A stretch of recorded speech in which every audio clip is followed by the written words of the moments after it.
but there are people looking at some sort of, they want positive lining on where, let's say within the labor movement, where there are glimmers of hope there, where there are sectors that maybe are ripe for organizing. Obviously, you spent a lot of time in your life trying to organize a Labor Party effort. There's some questions about where you think the Bernie Sanders campaign, what it managed to accomplish when it comes to pushing certain issues. I see you're wearing, can't really make it out. Is that your Medicare for All? Yeah, it's on the Medicare for All South Carolina. So I guess where do you see where do you see, I guess, to start with, the legacy of the Bernie Sanders campaign, especially on issues like Medicare for All, and where do you see that struggle going today? And I guess what are you planning to, you and others who've been organizing in South Carolina, planning to be doing in the next months, or as soon as the environment, coronavirus, kind of allows? Right. Yeah. Thanks. Yeah. Well, good. Because that's the question I wanted. I feel most comfortable in starting with. I mean, yeah, I've been seeing like a lot of discussion back and forth in the left internet, but on the printed page too, about whether or not we lost, right, or the left lost with the Sanders loss. And I just think that's the wrong question. I mean, I don't think that most of us thought that Bernie was going to win the presidency or even the nomination. I mean, we let ourselves act as if he could, because it was important, because just like in 2016, the point was to keep his campaign viable for as long as it possibly could be. And the only way to do that is to act like he could win, and to keep acting like he could win. But I mean, from the beginning, right, of the 2020 campaign, they pretty much made it clear. By they, I mean the DNC and the interests that they report to, basically, made it pretty clear that they weren't going to let him get the nomination, and they made it expressly clear after his big victory in Nevada. Now, that said, I mean, I was crestfallen like everybody else when the South Carolina results came in and the Super Tuesday results came in. But the problem with trying to excavate why it was that Bernie lost, but like there's something the campaign could have done to have made it better. I mean, he could have been Obama vice president, maybe. that might have helped. Right, exactly. Yeah, and I mean, I'm as much a voluntarist Marxist as probably anybody, but it's not a matter of having done things the right way. The deck was stacked against him. So from that perspective, then to me, the big takeaway was that the big winner in the primaries was Medicare for All, right?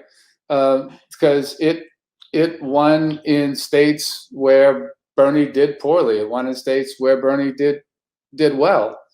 And we know from our own experience in South Carolina, I mean, there was a lot of positive reception to it on the ground, and among largely Black South Carolinians, toward whom we did the outreach. Pardon me.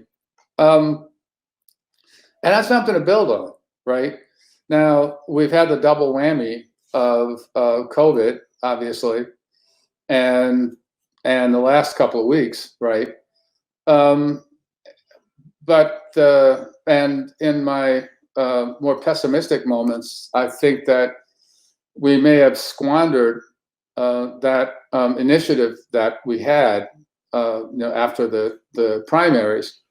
But I don't think that's, necessarily the case. With respect to South Carolina, we're moving ahead with phase 2 of our campaign, which didn't involve or wasn't planned even early on to involve as much, kind of face-to-face, what people would call mass work, as phase 1 did. In phase 1, more than 18,000 people signed pledges saying that they wanted to vote only for candidates who supported Medicare for all. Since in phase two, we're focusing more like on institutions and organizations and stuff, and stuff we can do more easily online. But more broadly, I mean, I think the challenge is going to be, well, because as you know, a lot of people have said,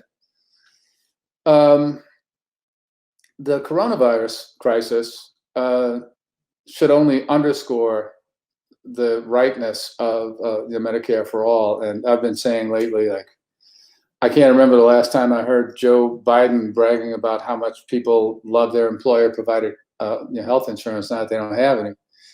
But I mean, we'll see. I mean, and also, I think people underestimate how weak Sanders' starting position was in 2015 onward. This wasn't a national figure. It's hard to remember back. My hope, and I and Joe Swartz and a lot of other people in DSA were drafting those draft Bernie documents in 2015. My personal hope, which I let slip on a few email threads at the time on listservs, was that I wanted Bernie to finish second. I wanted him to beat O'Malley. I thought that would be a great mark. If he beat O'Malley and he put democratic socialism on the map, that would be a great. And obviously, we got to be greedy, right? We saw, I think, a shortcut. We thought that we're going to be in this slog for decades to come to rebuild some sort of working class politics in America. And we saw a shortcut to do in 5 years, maybe 25 years of work. And it's a shame because it was, we got that close. But, I'm used to. The worst thing that might have happened if you'd won, right? Because if you won with and look, I mean, you play the hand you have and you try to get the best possible hand. So if he'd won, I'd have been celebrating as much as anybody else, but he would have won somehow, without having a deep, mobilized political base.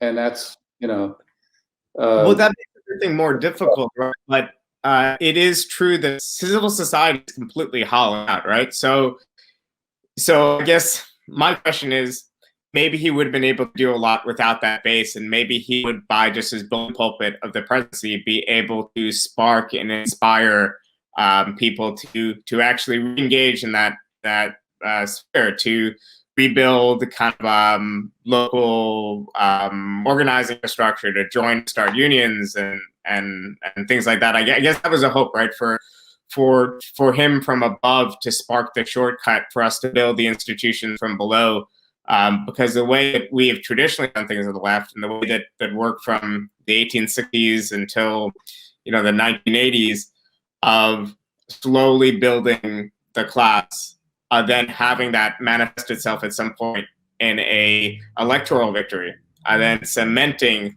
what we've been doing, our class organizing with legislative accomplishments, at least in parliamentary systems or in cases where social democracy has been built and so on, that just seems so distant in the America of today, or especially 2015.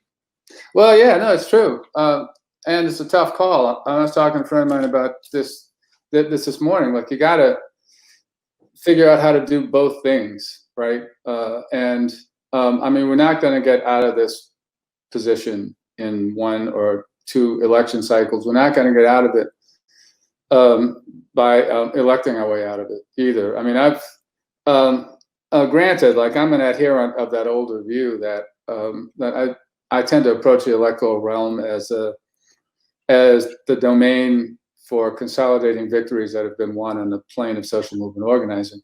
And the relationship can be more dialectical when you consider, for instance, the significance of the NLRA in 1935. But we've had 40 good years of neoliberal hegemony, and it's going to take a lot to undo that. And it's going to take. See, for me, I mean, I hoped that coming out of 2016, and I was, wrong, if not actually misguided. I probably was that too about this. But part of me hoped that Bernie would go back to the Senate in 2016 after the election, because I hoped that there might have been enough in the Labor for Bernie coalition that came together then to be the basis for starting to try to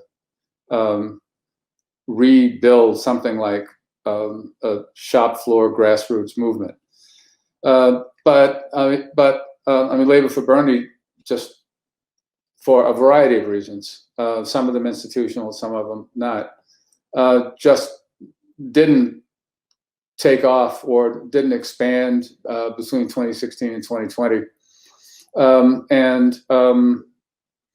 So what really did take Sanders running again, like to kickstart whatever we have come out of 2020 with. So what role should we have in our mind for organized labor? So we see the figures every year where union density is either stagnating or in slight decline. But then again, even with just 10% of the workforce unionized or 9% of the workforce unionized, counting both public and private sector, it still constitutes millions of people, and it's still probably the big single base for left politics. So you were involved. It's also the biggest Black organization, the biggest Latino organization, and the biggest. It's hard to understate what USPS has meant. Right. For oppressed group, because there wasn't the same sort of hiring discrimination after, of course, the struggles of the many decades, right. In the public sector, and a ticket right. to income security and out of poverty and whatever else to hundreds of thousands of people now, and historically millions of people.